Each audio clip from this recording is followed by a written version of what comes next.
Welcome to the Rochester Real Estate Show. My name is Shane Allen, your host, here again with Realtor Extraordinaire on the Anthony Butera Team, Antonio Riccardi. Round two, let's do it. So we got some questions. We're going to break it down half and half, half local, half real estate, and then we're going to end with another edition of a game show that is sweeping the nation. Overrated, underrated. We're gonna pick his brain, his real estate brain on some things. But let's kick things off. We'll go local first. Is that cool? Yeah, so Okay. Best local Rochester sporting event. ooh, that's a good one. We have a lot of good local sporting events and local teams. I mean, we have what the Amherst, the Red Wings, the Nighthawks. They're all a great time, I would say, but probably my favorite, probably Nighthawks games. I think they're the most fun, I would say. Lacrosse action. Lacrosse. If you're gonna go cheap, I recommend the junior Amerks, not even the real Amerks, the junior Amerks. It's a younger group. So they play at the Blue Cross. No, they play at a place called I think it's the Rochester Iceplex. I don't know. I used to call it Thomas Creek. That's when I started playing Yeah, hockey. That's where it was. It's over is it in the city? no, it's No. outside East Side. Um, But it's a junior Amerks. Tickets are super cheap. I think they put two bars in there now, Two of them. and That's they got, trouble. they got the snack bar going, everything like that. If you're looking for a cheap time, and then you know, you bring your kids, and I think they're free. All right. Best Rochester summer memory growing up. Mine would be Summer Jam Summer as Jam, shout Summer out. Jam as a teenager. I was probably, I mean, maybe 13, 14. I was in middle school. It's like the first concert your parents let you go to. You're all Who's excited. headlining? I think it was Flo Rida that year, which Glorious. yeah, it was fun. And it's funny to look back at, but meet up with all your friends there and yeah, it's like the first concert you go to. Was this at Frontier Field at the time? Yep. Frontier. Dang, Yep. that must have been a scene. I never did the Summer Jam. Yeah, you were a little too old. Yeah, I would probably go to jail Yeah, at the age where I could have got the Summer Jam. This is like 12 to 14-year-olds, right? pretty much. And then all the parents are In the back. Yeah. in the stands giving, yeah. It's like a second prom. Yeah. First warm day of spring. What does everyone in Rochester suddenly do? I know everybody can relate to this or has seen this. In Rochester, as soon as it's maybe 50 degrees, everybody is in shorts. I feel like every time it's getting not even really warm, just somewhat nicer out, everybody's so excited to put on shorts and yeah, no, I have. I'm the only one. That and getting a car wash. Yeah, Dude, even if there's like one of these fake spring days in the middle of the winter where like there's just the sun is out, there's still snow on the ground, right? yeah, The sun is out. People are like, I should get my car washed. that's true. And you think you're the only one that has that thought, and then you're in line at Delta Sonic. The I'm lines in the poor back. people line because I don't get the fast pass, and it's an hour and a half wait. And Delta Yeah, it's Sonic has nuts. set things up where you can't leave the line. As soon as you get No, it, as soon as you you're cannot exit. no, once you're in line, you are in You're line. locked It's in. yeah, it's a You can commitment. drive through a median, or you can like try to Yeah, bust through their like oil cause change an accident. section, Yeah, but you're cause an locked in. accident. That's fine. What do people miss the most when they leave Rochester? I would say Wegmans. That's number one. Wegmans for sure. Whenever I go somewhere else, and visit, if I go to Florida, my sister lives down there. They don't the grocery stores are not the same. I think the biggest one over there is like Publix or something. Hmm. Wegmans is top notch. That's where it's at. Seriously.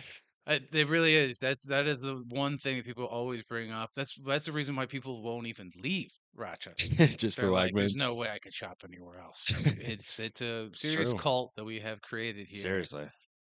Um, yeah, when people come from out of town, like even investors, they'll be like, "What should I go check out for lunch?" And I'm like, "Well, you're not gonna like this, but I'm gonna tell you, you gotta go to Wegmans. People wouldn't understand. You They have to weren't, see yeah. this grocery mecca that we have Yeah. created." I think now they're kind of. opening up more around the East Coast. I want to say Hmm. they're in Yeah, Pennsylvania. they're expanding. I could be wrong, but Yeah, they've yeah, taken enough money from me that I think they can start yeah, yeah. They expanding. can start opening more of them. Which streets have the nicest homes in Rochester? I have two in mind. I would say Ambassador Drive and Park Ave. Okay. I usually don't like the older style of homes, but those, I mean, those homes are beautiful. Yeah. I mean, that whole the whole street is just yeah, It's one of look those like things too, like castles. those houses on Park Ave. I remember like driving people around there, investors from out of town, or even just like when I'm carting around comics that come into town when I'm performing at the Carlson, like they'll be like, "Oh, what is that? What would that mansion go for?" And I'm like, I don't know, maybe half a million to a million, and they're like, "That's disgusting. That would Yeah, be like $100 million worth." yeah, From the juxtaposition of New York City to Rochester is completely different. it's insane. Yeah, I absolutely. recommend like if you and I know that prices are bad here and it's a super competitive market, but I follow a lot of New York City agents and it's insane. Like the videos that they open up, you'll see them being like, "So for $500,000, this is what gets you in New York City," and you're like, "This would It's be a $50,000 in Rochester." it's crazy. Every big city is like that. I mean, you're over. I don't know what the appeal is. And you could, I mean, you look at homes in Texas for $300,000. Well, you can get for that price compared to New York City. You know what you're paying for rent. You're living in a box almost. Yeah, no, It's it's crazy. gnarly. All right, so started talking about real estate stuff. Let's dive right into it. As an agent, why would you say that some homes don't sell? That's a good question. I would say one of two things. Price being the biggest thing, and then secondly being poor marketing. Um, but more importantly, price. Yeah, I would say 80-90% of the time a home doesn't sell, it's priced too high, I would say, in my opinion. Marketing comes after that, but majority of the time it's the price. Sometimes seasonality as well. I mean, it can depend on the time of year, but Yeah, yeah, we just had a pocket of that seasonality, holidays that where we saw a lot of homes making it through delayed negotiations we did. in December. So there's that as well, but it's a mix of everything. Yeah, Because if the price was right, then they would be off the market either way. So like you're yeah. saying, what turns buyers off instantly? I would say feeling pressured or rushed. I mean, buying a home is a big commitment. So, you know, you just want to be a resource for them. Don't push them. Be reliable, and you know when they're ready, they'll buy. For sure. That's huge. And I this is something that pops up with my clients. They'll come out and be like, I feel bad that we're carting you around to so many houses. They'll say that like, Yeah, yeah, and I can't express this enough. I don't I do not give a shit about how many homes we go see together. I want you to find the perfect house for you. This is a market where you have to love the home that you're going into, yeah. and that's my job. I and then there's other parts where it's like people will go to open houses by themselves without me, and they're like, we just didn't want to waste your time. It's like, no, No, waste my time. waste my time. I'd rather, yeah. I want to be that other set of eyes for you to point out things for you that you're not Yeah, seeing. I want you to love the house that you're getting, and I don't want to help you write a contract for a home that I haven't seen with you. yeah, You I know what I mean? agree. I agree completely. What are some things that home buyers should avoid? I would say overstretching your budget just because you're pre-approved for, I mean, let's say 200,000 doesn't mean you have to buy a $200,000 home. Um, you can still budget well and you don't have to max out your pre-approval. You know, you don't have to buy the biggest house that you can. So I would just say not overstretching your budget and yeah. It's good to know what your absolute max is with your pre-approval, so you have that room to go to if you need to. But yeah, everything comes down to that monthly payment and what you are comfortable with paying. And if it's not that max, and you're not looking at homes at that max, we're not putting in offers at that max, Yeah, and it's just not. especially because everything is going to continue to go up. Yeah, So you have to factor that in as time goes on, right? Your mortgage payment, if it stays the same, your taxes are going up. You're paying more that way. Fixing your home, that's only going to things are go gonna up and break up and up. eventually. I mean, So you have to have that buffer built into what you think is your cap, and having an agent or a lender that's going to remind you of that stuff. yeah, Yeah, that's a great thing to have.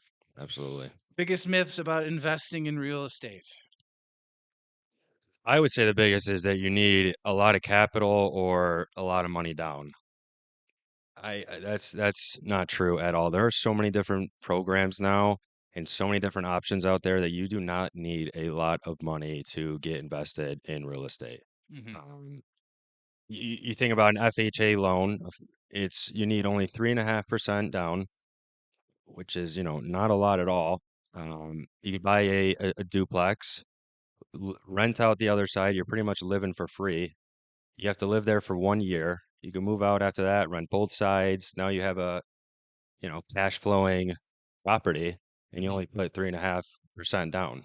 Yeah, I would just say, yeah, you do not need a lot of money to get invested in real estate. definitely ways to get creative, and there's a lot of lenders that will help you get creative as well. And having somebody like Antonio that knows the people to put you in touch with to get you started in that, super important. What are some tips for someone looking to buy a home in Rochester? The first thing is obvious, get pre-approved. Everybody should, kind of know that. Um, After that, don't be stuck on getting the perfect home or the dream home. This market moves quickly, very quickly. So, if you don't get it, it's kind of on to the next, and you got to just keep it rolling. Write competitive offers, be patient. Um, yeah, So yeah, don't be afraid to take swings. If yeah. you're Swing the bat. if it's a competitive market, you never know. I just tell my people you can't compete against yourself. So Yeah. it doesn't really even matter what other people are bidding on it. You put what you're comfortable with. So if you're like, if I want $1 more than this my max, then I'm out. You know what I mean? Just you can't be kicking yourself over the offers that you're putting in. Don't compete against yourself. And At the same time, write competitive offers oh yeah, as well. oh yeah. Don't just throw, write competitive offers, but yeah, don't overstretch your budget either, but yeah, be patient. The market moves quick. So, yeah. And I know I'm biased, but yeah, I'd say number one tip is talk to your agent about what the reality of home sales are right now in the market, because they're constantly shifting. They're different in every town, even from neighborhood to neighborhood. So get with your agent and be like, I am looking for such and such a home in such and such town. What does the market look like there? We can do a reverse search for you. We can send you 20 homes that have sold in the past 90 days that is going to give you an idea of list price to sales price. That's something that is really tough to, I think that's the toughest part when you're first getting started to kind of get the handle on, which is like the idea that we're still listing low and selling high, Hi. It's been the and game. squaring that round hole is just it's difficult to get around. So seeing the actual numbers, not relying on my word for things. I'll send you the homes and show you this is what it was listed for. Numbers don't lie. Look at how this home was marketed. Look at the the improvements that they did. Look at the kitchen in this one. This is kind of similar to the kitchen that you want to get into. With similar size square footage. Look at what it actually sold for. This is probably where you're going to need to be, thinking about putting in your offers if you're going to be competitive on homes like this one. And the more that we know, the more that you tell us, the more information we have, the more we can help you. Yeah. The more we know what to do. So tell us everything. Tell us, the more we know, the better. Yeah, use us. I mean, put us to work. Make a Yeah, earn seriously. this commission. Like we Yeah, will, if there's not good comps that we can find online or that you can find the information for, I'll call agents that have homes listed on the market right now that are similar to what you're looking for and see what offers they're getting, or if they just sold one, what did they get? Doing that market research for you so you know where you need to be so you're not I try to insulate you as much as I can from the heartbreak of losing out and out and out and out yeah, about so many offers because that can be the real turnoff for sure. yeah, it could be tough. All right, so let's get into it. Overrated, underrated. Are you ready? My favorite game. Let's do it. The hot seat. Yeah, right. Okay. Let's do it. Underrated or overrated? Staging homes, Underrated, 3D tours, overrated, home bars, underrated, wine cellars, underrated. curb appeal, Oh, overrated, paid listing ads, overrated, email campaigns, underrated, sunroom or third party rooms. underrated. Word. Is there anything you want to say about any of those? I would love a wine cellar. Definitely need one of those. Going back to Um, back home bars and wine cellars really just lets us know I know what the I was, priorities are. yeah, right. Where, What my, is it? where our heads are. What was the last one on there? Sunrooms. Oh, email or paid ads. I think are so overrated. Like the Facebook paid ads. I mean, I don't know what you think, but I don't think they do much for a listing. You can just post it on Facebook, or you can. There's so many different ways to. I don't know. Really depends. I'd say from the marketing aspect of things, they can be helpful if they're being done by people that know what they're doing. And we know what we're doing on the Anthony Butera team. Not to toot my own horn, I'm a marketing guy. But Shane knows. Shane knows. especially if like a home has been lingering on the market for a while and you need a fresh set of eyes on things. But for the most part, the other, organic marketing that we do will get your like we always tell people if you're selling a home, anybody that is looking for your type of home is going to see it. We're going to make that happen Yeah, for you online. If there needs to be paid ads for it, then we know how to build those out so that they're effective. But yeah, if you were just throwing up a, nonsense AI type style for a random, I ad, just yeah, don't see the value in it. I think there's so many other ways to get eyes on your property and get it sold. for sure. And That's more efficient than, organically the reach that we're doing with the photos that we do and the video stuff that we do for people and that our agents can do for you just at on site doing open houses, we're gonna do the marketing effectively. But yeah, the paid ad route can just be a complete waste of money, and especially because like the way that Facebook and Instagram has set things up for you to really make a splash, you'd have to put a lot of money into it. I don't know what you think, but when I'm on Instagram or Facebook and I see sponsored in the corner, it immediately So like yeah, you're it flicking away. yeah, kind of like I don't know, kind of like nah. Yeah, I mean the most effective thing to do. It's just an actual like marketing.